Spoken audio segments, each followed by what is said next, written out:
بسم الله الرحمن الرحيم. الحمد لله، أشهد أن لا إله إلا الله وحده لا شريك له، وأشهد أن محمدا عبده ورسوله صلى الله عليه وعلى آله وصحبه وسلم تسليما كثيرا إلى يوم الدين، ثم أما بعد. جیسا کہ یہ بات کسی بھی سنت کی پیروی کرنے والے سلفی سے مخفی نہیں کہ عید میلاد النبی ایک مشہور و معروف بدعت ہے، اور ہر بدعت گمراہی ہے اور جہنم میں لے جانے والی ہے، جیسا کہ رسول اللہ صلی اللہ علیہ وسلم کا فرمان گرامی ہے. تو جسے نہ خود نبی کریم صلی اللہ علیہ وسلم نے منایا، نہ خلفائے راشدین و صحابہ نے، نہ تابعین و تبع تابعین و ائمہ دین نے، چوتھی صدی میں گمراہ ہوا پرست بدعتیوں کی ایجاد ہے، جس کا رد اہل علم صدیوں سے کرتے چلے آئے ہیں. اور اس بارے میں آپ اس ویڈیو کے ڈسکرپشن میں لنکس بھی دیکھ سکتے ہیں، جس میں دلائل کے ساتھ اس کا رد کیا گیا ہے، اور ہم پوسٹ کرتے رہتے ہیں. ہمارے ہاں اہل بدعت و خرافات بڑے شد و مد سے اسے مناتے ہیں، مگر جماعت اسلامی و اخوان المسلمین جیسی گمراہ جماعتوں کے منہج پر چلنے والے نام نہاد اہل حدیث بھی اب عوامی مقبولیت حاصل کرنے کے لیے ایسے پروگرام منعقد کرتے ہیں. حالانکہ اہل بدعت سے مشابہت سختی سے منع ہے، اور سلف صالحین اس سے دور رہتے اور روکتے چلے آئے ہیں. رسول اللہ صلی اللہ علیہ وسلم نے فرمایا ان لوگوں کے متعلق جو قرآن کی متشابہات کے پیچھے پڑنے والے بدعتی ہیں کہ فَإِذَا رَأَيْتَ الَّذِينَ يَتَّبِعُونَ مَا تَشَابَهَ مِنْهُ فَأُولَئِكَ الَّذِينَ سَمَّى اللَّهُ فَاحْذَرُوهُمْ. صحیح بخاری وغیرہ کی روایت کہ جب تم دیکھو ایسے لوگوں کو جو قرآن کریم کی متشابہات کے پیچھے لگتے ہیں، تو جان لو کہ یہ وہی لوگ ہیں جن کا اللہ تعالیٰ نے نام لے کر تمہیں ان سے خبردار کر دیا ہے. شیخ ربیع المدخلی حفظ اللہ فرماتے ہیں اپنی کتاب اہل بدعت کے تعلق سے صحیح سلفی موقف، اس میں فرماتے ہیں لہذا یہ ثابت ہوا کہ اہل بدعت سے خبردار کرنا، ان سے بغض رکھنا اور بائیکاٹ کرنا ہی اہل سنت کے عقیدے و منہج کے اعتبار سے صحت مند لوگوں کی بدعت کے اس مرض اور ان کے فتنے میں مبتلا ہونے سے بچاؤ کا صحیح راستہ ہے، جبکہ ان کے بارے میں سستی برتنا، تساہل اور حسن ظن رکھتے ہوئے ان کی جانب مائل ہونا گمراہی اور انحراف کے طریقے کی ابتدا ہے. فرمان باری تعالیٰ ہے وَلَا تَرْكَنُوا إِلَى الَّذِينَ ظَلَمُوا فَتَمَسَّكُمُ النَّارُ، اور جو لوگ ظالم ہیں ان کی طرف مائل نہ ہونا، نہیں تو تمہیں دوزخ کی آگ آ لپیٹے گی.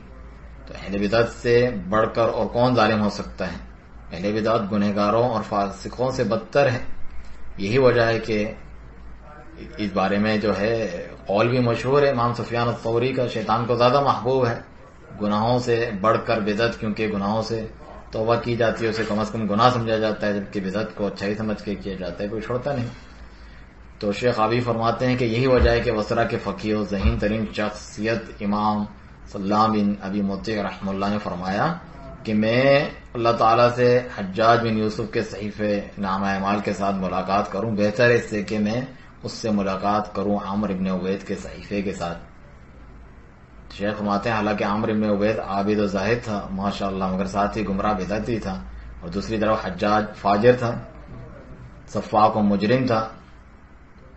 ہمارے ہاں بھی تو یہی ہوتا ہے، یعنی حکومت کے خلاف خروج کرنے کے لیے اور اس پر اکسانے کے لیے، جو کہ خود ایک غلط کام ہے، اس میں یہ ان کے ساتھ ہوتے ہیں. اہل بدعت کے ساتھ نام نہاد حزبی اہل حدیث لوگ اور دیگر چیزوں میں ان کی بدعت کی پیروی کرتے ہیں، ان کی ہاں ملاتے ہیں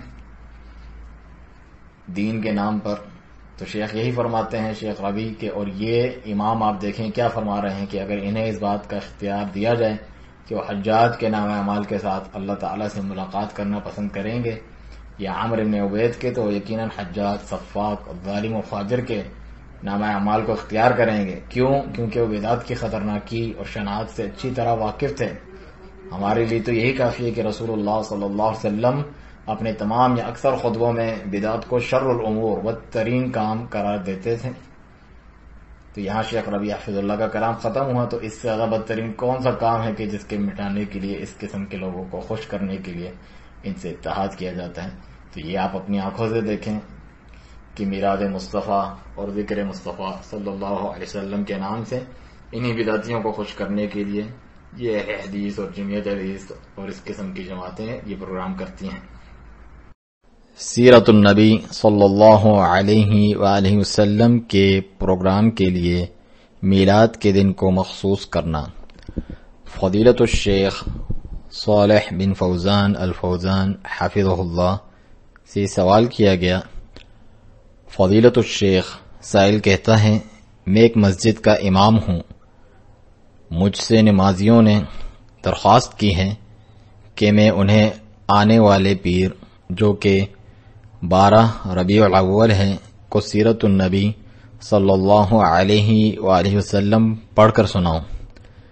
اس کے جواب میں شیخ فرماتے ہیں نہیں، انہیں یہ پڑھ کر نہ سنائیے، بالکل اس پیر کے دن یہ ہرگز پڑھ کر نہ سنائیے، کیونکہ یہ اس پیر کے دن جو کہ 12 ربیع الاول ہے کی وجہ سے ہوگا، جو کہ ایک بدعت منانے کا دن ہے، لہذا انہیں پڑھ کر نہ سنائیے، نہ ان کی اس درخواست کو قبول کریں۔ اسی طریقے سے ان کے بڑے مشہور و معروف علامہ تو یہاں ہر کوئی کہلاتا ہے، شام الہی ظہیر صاحب کو آپ دیکھیں کہ خود سنت اور سلف کے طریقے پر نہیں چلتے، بس نام سلفی و اہل حدیث رکھ کے دھوکہ دیتے ہیں۔ ظاہر ہے ان سے صحیح طرح کما حق کہو بدعت و اہل بدعت کا رد ہونا محال ہے۔ چنانچہ آپ اس کلپ میں دیکھیں، شام الہی ظہیر اپنے حزب منہج وہی حق و باطل خالط ملت کر کے بیان دے رہے ہیں۔ بات پھر خوش آمدید نبی کریم صلی اللہ علیہ وسلم کی سیرت کے حوالے سے گفتگو سے جاری ہے۔ معزز علماء کرام اور مذہبی اسکالر آج کے پروگرام میں موجود ہیں۔ شام الہی ظہیر صاحب، آپ کی طرف آتا ہوں ایک بار پھر کہ نبی کریم صلی اللہ علیہ وسلم کے یہ دن منانے کے حوالے سے جو آج کل مختلف رسومات اختیار کی جا رہی ہیں، خاص طور پہ ہم نے دیکھا کہ چند سال پہلے کچھ چیزیں نہیں تھیں، اب وہ اس کے ذریعے یہ دن منایا جاتا ہے۔ خاص طور پہ جو پہاڑیاں بنائی جاتی ہیں اس پہ کوئی ایسی چیزیں ہوتی ہیں جو خرافات کے ذمہ بھی آتی ہیں۔ کیا آپ سمجھتے ہیں اس سے نبی کریم صلی اللہ علیہ وسلم سے جو محبت ہے، عقیدت ہے، اس میں کمی واقع نہیں ہوتی جب ایسے ہم کام کریں جو شریعت کے اندر موجود نہیں ہیں؟ بسم اللہ الرحمن الرحیم۔ نصر اللہ بھائی، سب سے اہم بات یہ ہے جو سوال آپ نے عدنان بھائی سے بھی پوچھا اور ابھی آپ دوبارہ پوچھ رہے ہیں، نبی کریم صلی اللہ علیہ وسلم نے اپنے یوم پیدائش کے حوالے سے امت کو کیا نصیحت کی ہے؟ نبی کریم صلی اللہ علیہ وسلم صحیح حدیث کے الفاظ ہیں، آپ نے فرمایا میں پیر کے دن پیدا ہوا اور میں پیر کے دن روزہ رکھتا ہوں۔ میں پیر کو پیدا ہوا اور اس خوشی کو اگر کسی نے سیلیبریٹ کرنا ہے تو وہ روزہ رکھ کے نبی کریم کی اطاعت اور نبی کریم کی فرما برداری یہ ہے کہ جو نبی کریم جس طرح سیلیبریٹ کرنے کا طریقہ بتا گئے ہیں ہم اس کو اختیار کریں۔ اور یہ کریم صلی اللہ علیہ وسلم پیر کے دن روزہ رکھتے اور صحیح مسلم کی ایک حدیث میں کہ اس دن مجھ پر وحی ہوئی اور پیدا ہوا، لیکن اس کا یہ مطلب نہیں ہے کہ آپ اسے سیلیبریٹ کرنے کے لیے منانے کے لیے ایسا کرتے تھے جیسا کہ علامہ ہشام صاحب فرما رہے ہیں۔ اس سے تو ثابت ہو گیا کہ واقعی جشن میلاد منانا چاہیے، بس طریقہ تھوڑا عبادت والا ہو جیسے روزہ رکھنا۔ حالانکہ اہل سنت کے نزدیک تو بدعات نام ہی دین سمجھ کر نئی باتیں عبادات ایجاد کرنے کا ہے، کیونکہ اگر غیر شرعی امور ہوں جیسے ناچنا گانا، ماڈلز بنا کر ان کا مذاق بنا دینا وغیرہ، اس کا تو سبھی رد کرتے ہیں۔ اہل حدیث کا تو امتیاز ہی یہ ہے کہ مکمل برائیوں سے اجتناب کر کے باقاعدہ نیک نیتی سے کوئی عبادت، خواہ نماز روزہ ہی کیوں نہ ہو، بجا لائی جائے، مگر وہ سنت سے ثابت نہ ہو، بدعت ہو، تو وہ بھی اللہ تعالیٰ کے غیر مقبول ہے اور قابل رد ہے، اور ایسا شخص ایک سنت پر چلنے والے گنہگار شخص سے بھی بدتر ہے۔ تو پیر کے دن روزہ رکھنے کے سبب میلاد کی خوشی نہیں، جیسا کہ اس کو کم فہم نام نہاد اہل حدیث نے باور کروایا ہے محض عوام کو خوش کرنے کے لیے، بلکہ اس کا جواب دیتے ہوئے شیخ صالح الفوزان حفظ اللہ فرماتے ہیں کہ بعض لوگ یہ دلیل پکڑتے ہیں کہ رسول اللہ صلی اللہ علیہ وسلم نے فرمایا پیر کے دن کے تعلق سے اس کے روزے کے دن میں پیدا ہو اور اسی دن مبعوث کیا گیا یا مجھ پر وحی نازل ہوئی، جو کہ صحیح مسلم کی روایت ہے۔ تو شیخ فرماتے ہیں اس میں آپ صلی اللہ علیہ وسلم نے یہ نہیں بیان فرمایا کہ اس دن روزہ رکھنے کی یہی وجہ ہے، بلکہ دوسری احادیث سے ثابت ہے اس دن اعمال اللہ تعالیٰ کے حضور پیش ہوتے ہیں، اور آپ صلی اللہ علیہ وسلم چاہتے تھے کہ روزے کی حالت میں اعمال پیش ہوں۔ یہ تو کچھ تاریخی حقائق تھے جو پیر کے دن واقع ہوئے، تو آپ نے بیان فرما دیے، کیونکہ آپ صلی اللہ علیہ وسلم نے ولادت کے دن کو جو بہت سے لوگوں کے نزدیک 12 ربیع الاول ہے کوئی خاص خصوصی اہمیت نہیں دی، اور نہ یہ ثابت ہے کہ آپ صلی اللہ علیہ وسلم نے اسے منایا ہو، بلکہ اسی حدیث میں صرف پیدائش کا ہی ذکر نہیں ہے بلکہ نزول وحی کا آغاز کا بھی ذکر ہے، تو کیا اس کا بھی جشن یا عید منائی جاتی ہے؟ اگر یہی دلیل ہے تو تو اس میں پیر کے دن کا تو تعین ہے، مگر 12 ربیع الاول کا نہیں، جو کبھی پیر تو کبھی جمعہ وغیرہ کا آتا ہے. پھر یہ حدیث کیسے دلیل بن سکتی ہے؟ فضیلت الشیخ صالح الفوزان حفظ اللہ نے یہ فرمایا. اور میں یہ بات سمجھتا ہوں کہ نبی کریم صلی اللہ علیہ وسلم کے جو تعارف کے حوالے سے آپ نے سوال کیا ہے، نبی کریم صلی اللہ علیہ وسلم نے خود اپنا تعارف کروایا ہے. نبی کریم نے کہا میں تمہارے اندر 40 برس رہا ہوں. پہاڑی کے اوپر کھڑے ہو کے کیا بات کہی. یہی وہ بات ہے سیرت کا. میں سمجھتا ہوں سب سے اہم 2 پہلو ہیں. ایک، قول و فعل میں تضاد نہ ہونا، خود احتسابی کرنا، لوگوں کو پیش کر دینا اپنا آپ. صفا پہاڑی کے اوپر کھڑے ہو کے کیا کہا. اگر میں کو پیچھے سے لشکر آ رہا مانو گے؟ مانیں گے، کیونکہ ہم نے آپ کو سچا پایا، ہم نے آپ کو امین پایا، آپ نے کبھی جھوٹ بولا ہی نہیں. تو نبی کریم نے سب سے پہلے اپنی ذات کو احتساب کے لیے پیش کیا اور کہا چیک کرو، میں کوئی بات اگر حالات اور واقعات کے اوپر جھوٹ نہیں بول سکتا، میں کیا اللہ کے اوپر بہتان باندھوں گا کہ اللہ تعالیٰ نے مجھے نبی بنا کر بھیجا. اور دوسرا جو نہایت اہم واقعہ ہے، جو نہایت اہم پہلو ہے سیرت کا، وہ میں سمجھتا ہوں کہ اخلاق ہے. اخلاق نبی کریم صلی اللہ علیہ وسلم کی سیرت کا نہایت خوبصورت پہلو ہے، اور اس کے اندر واقعات متعدد ہیں. حضرت انس 10 سال کی عمر میں آئے، 10 سال خدمت کی، اور کیا کہا اللہ کی قسم مجھے نبی کریم صلی اللہ علیہ وسلم کی ناراضگی کا اندازہ اس بات سے ہوتا کہ جب آپ بہت زیادہ مجھے ہنس ہنس کے دیکھتے، مسکرا کے دیکھتے، تو میں سمجھ جاتا آج کل آپ میرے سے ناراض ہیں، مجھ سے کچھ گستاخی ہو گئی ہے، زندگی میں کبھی ڈانٹا نہیں. تو نبی کریم صلی اللہ علیہ وسلم کی سیرت کے یہ 2 پہلو ہمیں معاشرے میں عام کرنے کی ضرورت ہے.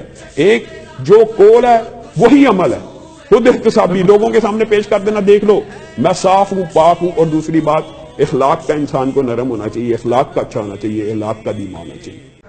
اور پھر آگے جس طرح سے اس قسم کے لوگ کرتے ہیں عوامی مقبولیت چاہنے کے لیے، جو توحید بیان کر کے شرک کا رد نہیں کرتے، سنت بیان کر کے بدعت کا رد نہیں کرتے، میڈیا پہ آتے ہیں اور اس کے علاوہ دیگر پلیٹ فارمز پر اور جیسے جلوس میں، تو بس دیکھیں آپ اخلاق کی تعلیم دے رہے ہیں کہ نبی صلی اللہ علیہ وسلم کی زندگی کا سب سے بہترین اور اہم ترین پہلو اخلاق تھے کہہ رہے ہیں. حالانکہ سب سے اول اور اہم اللہ کی توحید اور شرک کا رد تھا. یہی بنیادی دعوت تھی. اخلاق تو پہلے سے موجود تھے کہ مشرکین تک صادق و امین کہتے تھے.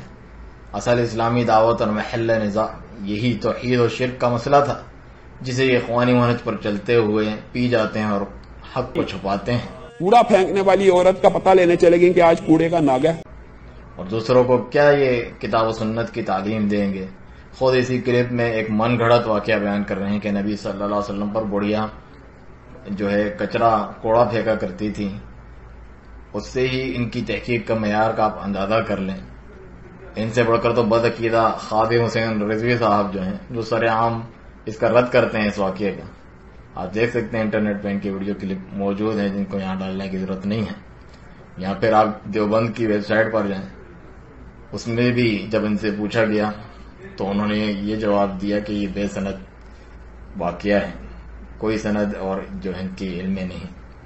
تو پھر بھی یہی جو پیدائشی علامہ ہیں، یہی اہل حدیثیت کے اصل نمائندے ہیں، اور جو سلفی منہج بتائے ان کو، اس کو وہ جو ہے گمراہ قرار دیتے ہیں اور غلات قرار دیتے ہیں، اور متقلی اور سلفیوں کے اوپر رد کرنے والا وغیرہ قرار دیتے ہیں، اور برے قسم کے القاب سے نوازتے ہیں جو آپ جانتے ہیں کہ ایسے لوگوں کے دین سے پھر سنت کی، توحید کی، عقیدے کی غیرت ختم ہو جاتی ہے. ان کے سامنے شرک و بدعت ہوتا ہے، جس سے انہیں کوئی تکلیف نہیں ہوتی، نہ وہ اس منکر کا رد کرتے ہیں.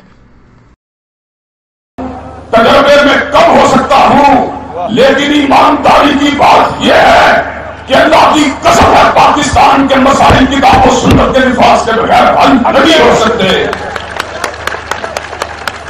حضرات گرامی قدر،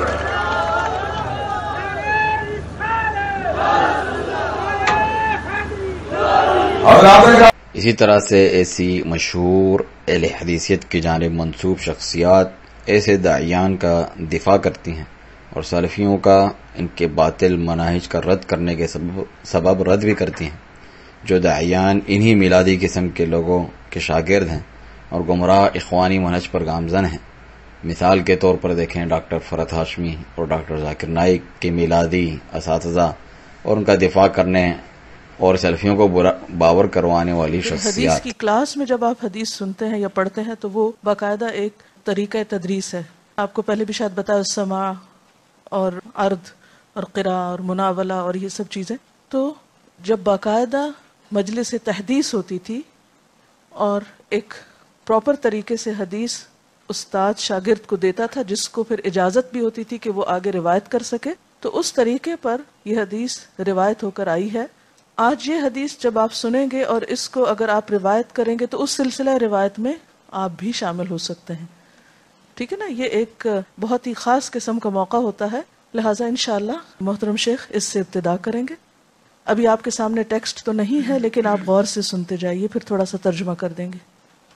الحمد لله رب العالمين حمدا كثيرا طيبا مباركا فيه كما يحب ربنا ويرضى، والصلاة والسلام على سيدنا محمد خاتم النبيين الذي لا ينطق عن الهوى صلى الله وسلم عليه وعلى آله وأصحابه نجوم الورى، أما بعد فأقول وأنا العبد الفقير إلى رحمة ربه الغني أبو مصعب محمد سعيد ابن نجيب ابن محي الدين البادنجكي الحلبي، حدثني الشيخ محمد الشاذلي ابن محمد الصادق النيفر من لفظه، وهو أول حديث سمعته منه، قال حدثني أبو حفص عمر بن حمدان بن عمر المحرسي التونسي المالكي،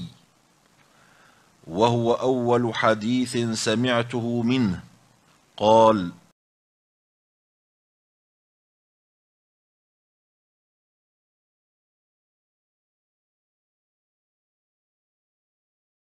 to give me the evidence from the Quran and Sunnah. I hope it. I hope it. You are great, my son. You see, when I said that Happy Christmas, Happy New Year, that doesn't mean, what is Christmas? No, what is Christmas? It's pagan festival. What is Christmas? What does Christmas mean? It means the birth of Christ. Yeah, the birth Right. of Christ. Birth of our Nabi we celebrate. Don't we? We don't celebrate. Yes. We don't. Mawlud? No, we don't celebrate. That is bid'ah. That is bid'ah. We don't celebrate. You are... Neither the Prophet Muhammad in his life nor the companion has been celebrated this. There are millions of Muslims, including myself. I don't mind having a birthday celebration of the Prophet. You said bid'ah. I said, okay, my son. I don't want to argue with you. I don't want to convert you. I don't want you to convert me. You see? I'm not here. But Quran and Sunnah will judge between us. Okay, leave it to Allah. That judgment leave it to No, Allah. how can we leave it to Allah?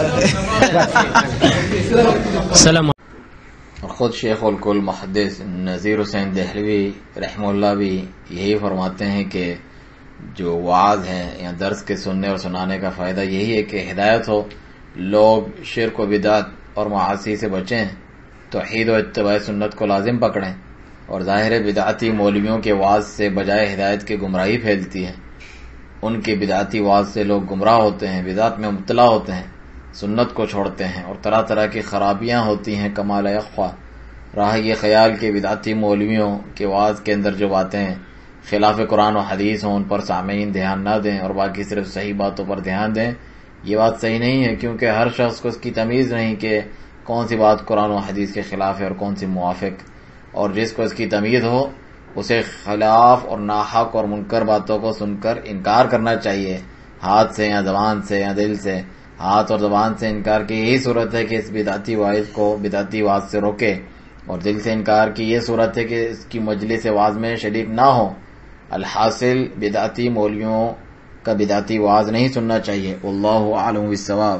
یہ فتاوی نظیریہ جلد 1 صفحہ 239 میں یہ بات آپ نے ذکر فرمائی۔ اللہ سبحانہ تعالیٰ اس قسم کے نام نہاد اہل حدیث سلفیوں سے تمام امت مسلموں کو بچا کر رکھے، اور ہمیں کتاب و سنت پر فہم سلف صالحین کے مطابق، ان کے عقیدے منہج کے مطابق چلنے کی توفیق دے، اور ایسے ہی اہل علم سے جڑے رہنے کی توفیق عطا فرمائے، اور اس قسم کی حزبیات اور گمراہیوں میں مبتلا لوگوں اور ان کی دھوکے بازیوں سے بچنے کی توفیق دے۔ وسبحانک اللہم وبحمدک، اشہد ان لا الہ الا انت، استغفرک واتوب الیک۔